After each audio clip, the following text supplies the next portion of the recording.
Hey everybody, thanks for pulling up the channel.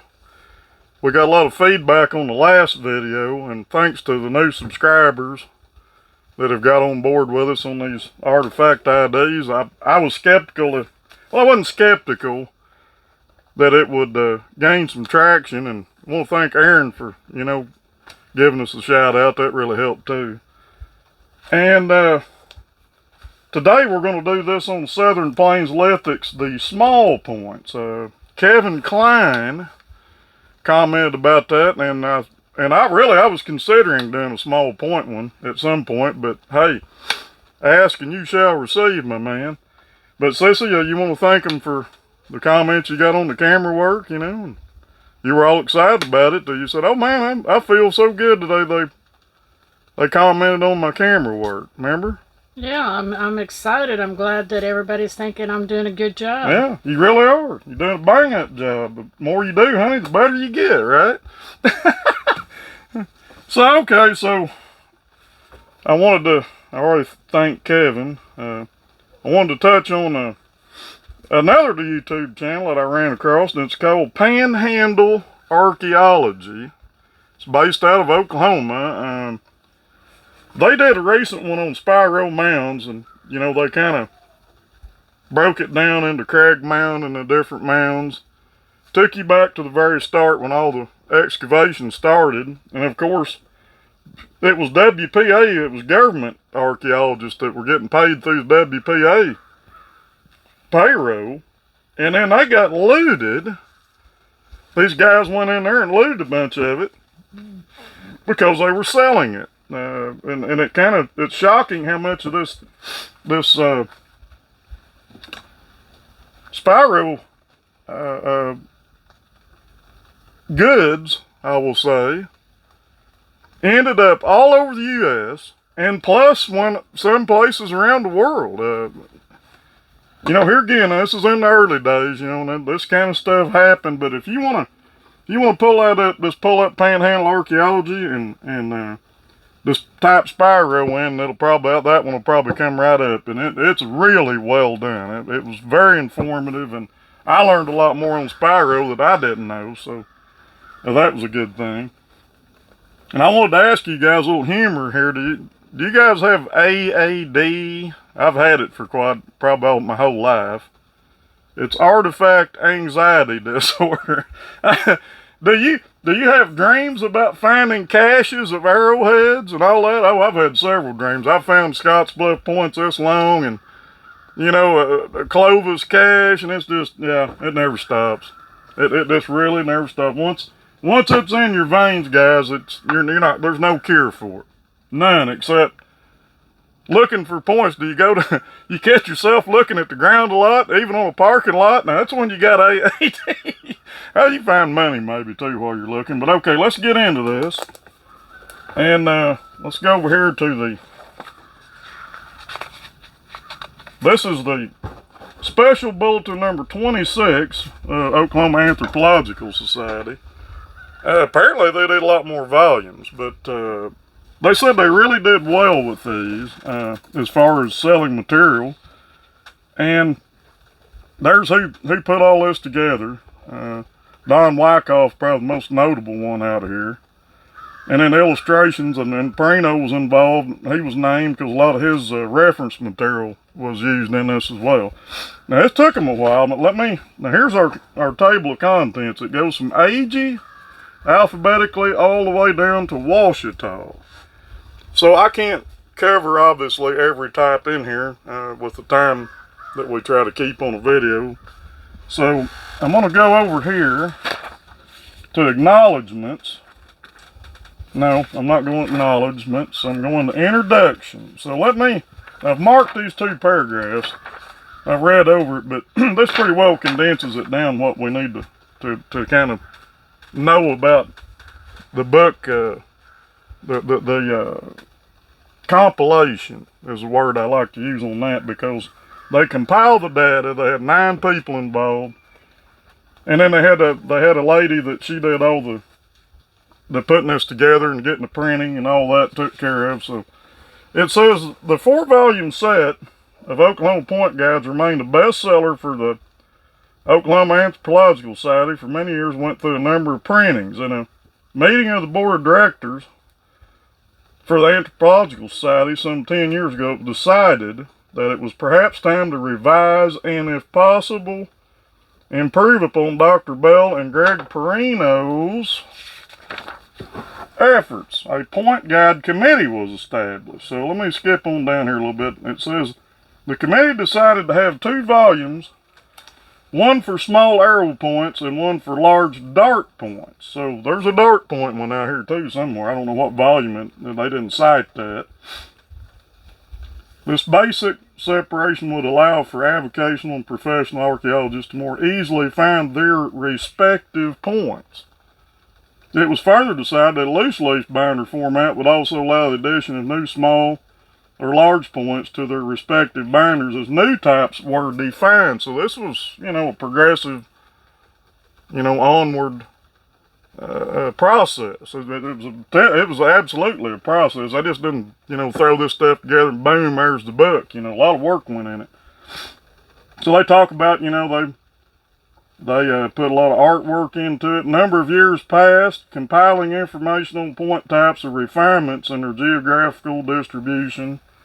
The important addition of, it says of a suite of radiocarbon dates. I think they meant something else there. I'm not sure what that's about, but there is a little misspelling and stuff in there, miswording. I mean, that's typical. Just because archaeologists are still people, are not perfect. This volume represents culmination of those efforts, but not without considerable sweat and perhaps a few tears as well. So, man, they poured a lot into this. I wanted to ask my coyote friends in the Baja, does that point base look pretty familiar to what you guys find down there? Sure does, doesn't it? This one tapers more. You guys seem to be a bulbous with the notching, but yeah, a lot of related stuff in here. So let's go to the first one here. I've got this stuff marked. Edwards. And Edwards is typically a Texas. Yeah, here you go. See right here. Mingo site, Bandera County, Texas. Bulletin of the Texas Archaeological Society. So here's your types of those, and they've filled in, the dotted lines on the broken areas. And what I should have done is, before I even got into this, Kevin, you asked, bird points. Well, that's an old term. It's been thrown around. Everybody uses it. They're true arrow points. That's why we saw the distinction earlier in the introduction between bird points, or not bird points, small arrow points, and dart points. So, let's see, that's Fresno. Let me go back just a minute. Representative sites in Texas, there's all that. Bluff Shelters, River Site, Panther Spring Creek. Distribution, mainly in Texas. It says Perino, Soulburger, Bandera County, that's Texas, and Bexar County, that's Texas. And it's got age and cultural affiliation here. And he comments, says the Edward Point style has been found in apparent association with Montel, Frio, and Pedernales dart points, and Scallern arrow points. We'll look at Scallern later. I've got it marked. But you notice they kind of don't run together like we've been seeing on some of these other point types. Now here's a Fresno, this little simple triangular point. And they're showing this curvature, which I like because this chipped on flake. Bird points, arrow points, whatever you want to call them. Yeah, they shot birds with them. They shot small game. If you ever read the Ishi book and seen some of the film of Ishi, the last wild Native American Indian that came out of the wilderness into the new 20th century, man, that's some great information. He would hold his bow like this and pinch grip the bow, and he could shoot off of that and shoot birds in flight. That's how good a shot he was. And, you had to be.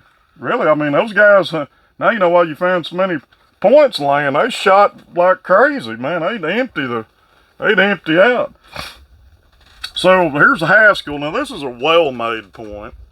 This is out of Greg Perino's work too, but LaFleur County, Spiro Mounds. You will see a lot of that. Now there's a lot of out-of-state points. It's, if you look back on this, see this little, I don't know if that camera will pick it up, but that's about 11 state region. So yeah, this is a pretty good coverage on this. So here's some more sightings. This is what I like because it cites all these. I even had Arkansas archaeology involved in this on Caddoan. And as you can see, guys, really well made little point right there. This is from the Oklahoma Museum of Natural History, Norman. That's where these representative points are. So anybody can go out there and see them. Let me go over to my... I left some out, guys, because the reason why is I wasn't quite sure if some of you were familiar with all the types that are in here. But here's Maud. And this is another Texas and into Oklahoma and parts of Arkansas. Really well-made little point. Deadly sharp. Some of them were fairly long, almost up to 4 inches. But they were thin enough they didn't have the weight, and they would shoot fast on an arrow, no doubt. Let's see what radiocarbon date is on this point. 770 plus 70, BP to AD 1180. Now BP represents before present. So it's Mississippian, is what it is. And here again, look at all the site, you know, the resources that they've cited. I mean, and here's one right here. Aaron found one of these this year. Modena, and it says on this size from 2.5 centimeter up to 1 inches, and then to 7.5 centimeter up to 3 inches. And it's a willow shaped blade. Let's see what our age is here. Where'd it go? Type site Nodita Plantation, Arkansas. Yep, Arkansas River, Mississippi. Waterways, northwest Louisiana. Some are reported from sites in eastern Oklahoma. Yep, okay, 600 to 400 BP. So this is pretty late. Here it is right here. Let me get to before I get mixed up. There it is. So there's your Nodena, and it is willow shaped. You can see there's a little cruder flaking on, but I've seen some of them they're really good, really well made. So it says Source, Southwest Arkansas Museum of the Red River. If you've never been there, if you're from Oklahoma or Texas, you should go to that. That is one very nice museum, especially for caddo stuff. That was one of Greg Perino's favorite museums. He lived in Idabel, and he could just be there in just a matter of minutes. Now here's Sallisaw, guys, another very extremely well-made point. Here we go again. All from Spiro Mounds, LaFleur County, Oklahoma.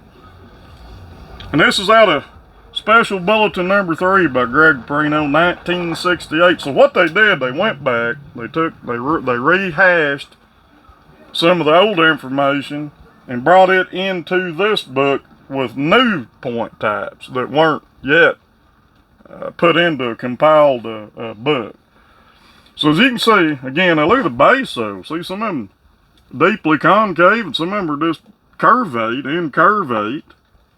That, you know, depend on what arrow what you were mounting on, how you wanted to haft it, I'm assuming. But again, true arrow points here, guys. And birds, sure they shot birds. Rabbits, squirrels, you name it. You know, something got me all messed up.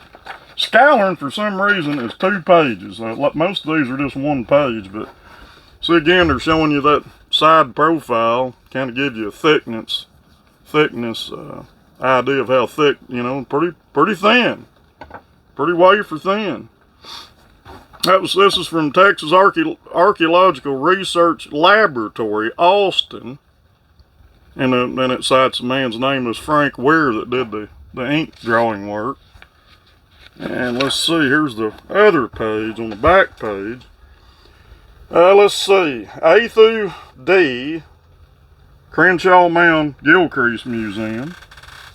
The next line, Museum of the Red River Collections, this middle line. And then the Dead Man Shelter Panhandle Plains Museum. And there's actually a point in here that's named Dead Man. And that would clue you in on where that site is. So. And here's Talco. This is one of the better made ones that you will ever see in true arrow points. I mean, those things are extremely well made. Thin. The bases is thinned even, so they'll half better. And here again, that's Austin, Texas, all those examples. Most of them you'll see Talcos. There's a few in Oklahoma that you just don't see very many, but yeah, they ranged up this far. Now here's one everybody's probably familiar with. The Little Ouachita.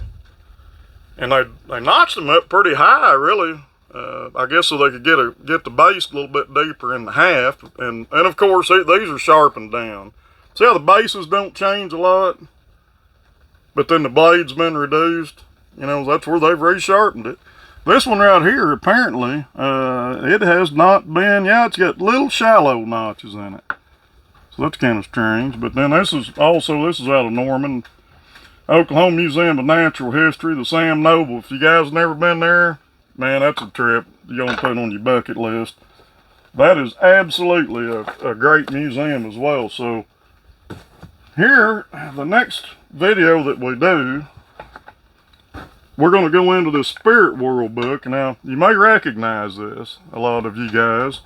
This book was the American Indian series from Time Life Books. I don't have the entire volume. I would like to have it. Why? Because there's so much information that has the George Catlin paintings in it, plus some old archived photographs, most of them black and white, which that's fine. But we'll get into that the next one we do. I gotta apologize to Aaron. I messed up and didn't put that Mason point in that last video. But man, I tell you, it's hard to keep track of everything. But here's some of my small points. I don't know if you can see them with that reflection. What I need to do, honey? Turn that towards me. Like that? Yeah. So if I can get it without the sun glaring. So you recognize that one, right? That looks similar to what we just looked at. There's a little triangle point. This little point right here came off Sequoia Wildlife Refuge. Now, it wasn't a wildlife refuge when we used to hunt it. It's got a little lightning line in it. A lot of neat little points. Some of these are plowed field finds. This one came out of the Arkansas River. There's Point at it again. Point at it. Right here. There's one more that I found. I'm pretty sure that got a bug on the glass. I think this one came out of the river, if I'm not mistaken. But man, you talk about thin, well made.